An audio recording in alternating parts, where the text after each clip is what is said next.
Hey friends, Ryan here, and welcome back to fixing up this 1948 Bally Carnival machine. So as you remember from last time, I messed up the damn inserts and broke them both getting them out. So I got some new ones. Problem was I couldn't find the right size in the opaque. I found one of them, I forget which color, but I could not find the other color. Marco, PBR, Pinball Life, all the people, none of them had that color in that size. So it was like an eighth of an inch bigger. I did find the right one, so I had to clean out the holes from all the glue anyway. So by the time I did that, it was big enough to fit in there. So it's good. So we'll seal it from the back. We got to sand the front. For some reason, this one has an L on it. This one is flat though, but we got to sand down the front a little bit, sand the sides, give it some tooth, get it in there. We'll put it a little bit recessed, seal the edges with epoxy from the back, and when we go to clear coat, we'll drop her some clear in there, and it'll be smooth as glass. Ish. I mean, as smooth as we can get with this playfield here. Our repair here has been sitting here for almost 2 months actually, and it looks pretty solid. I don't see anything moving. I mean, it's kind of fugly still, but it'll work.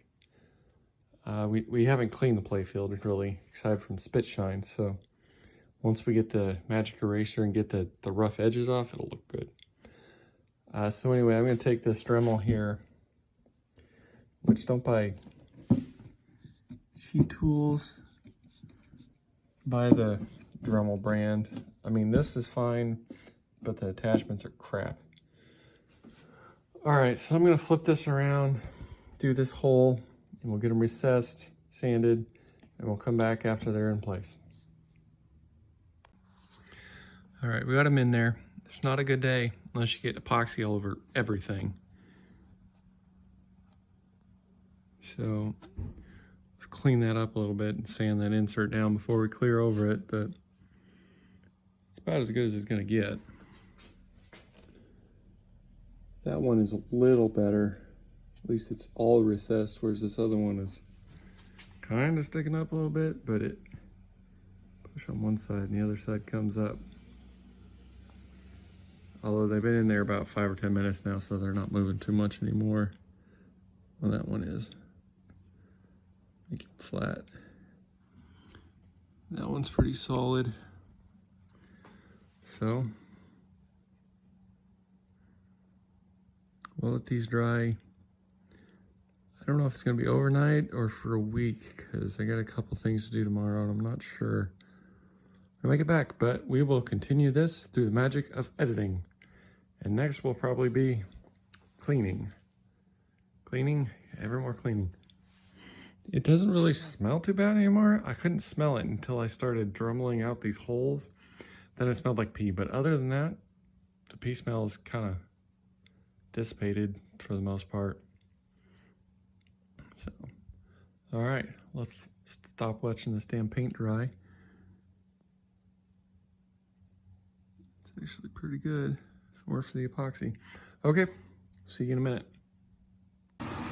Okay, friends, I look at my book here. It says February 1st, April 15th. I'm finally back out here. So we're gonna try and clean up this playfield a little bit and get it ready to re-clear it. Maybe touch up some paint or whatever, but it got really dusty. My back is killing me because peek behind the curtain, I just finished that one. So what we're gonna do, we're gonna clean all the dust and crap off of here.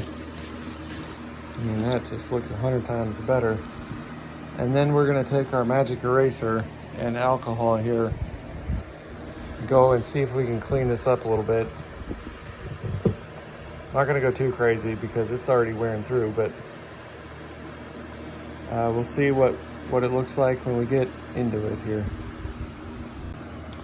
Okay, so that took all about 10 minutes because let's just say I started here put a little on there and went like this, and the rest of the light came off its face. So I just went over it really lightly, kind of get it all a little toothed up for the clear.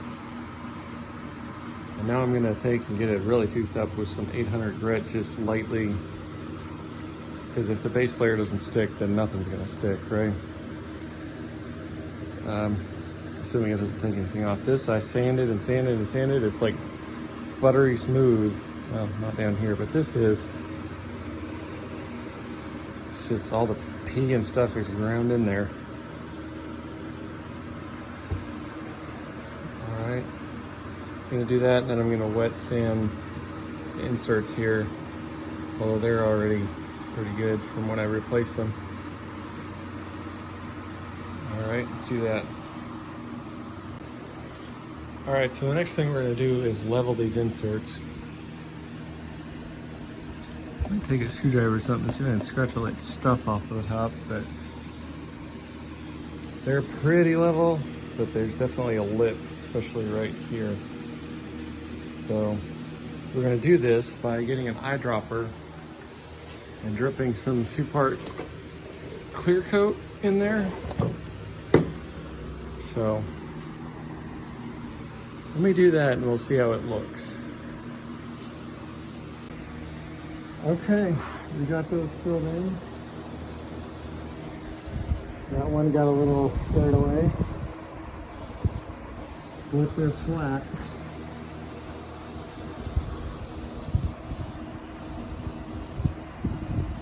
There are a couple of bubbles in them. Make it worse. I'll keep messing with it. All right. Well, I think we're going to leave it right there. And we'll pick up next time, hopefully with spraying the base layer. And go from there. It's important when you do this that you come back out here like the next day and give it a once over with your 800 grit. Because if you leave it for a week, it's going to be hard and kind of a bitch to get sanded right. So it'll take you 10 seconds. Just rough it up, take the sheen off of it so it's got some teeth for the next layer. All right, well, keep it real. Thanks for watching, and we'll see you next time. Hopefully you can hear me.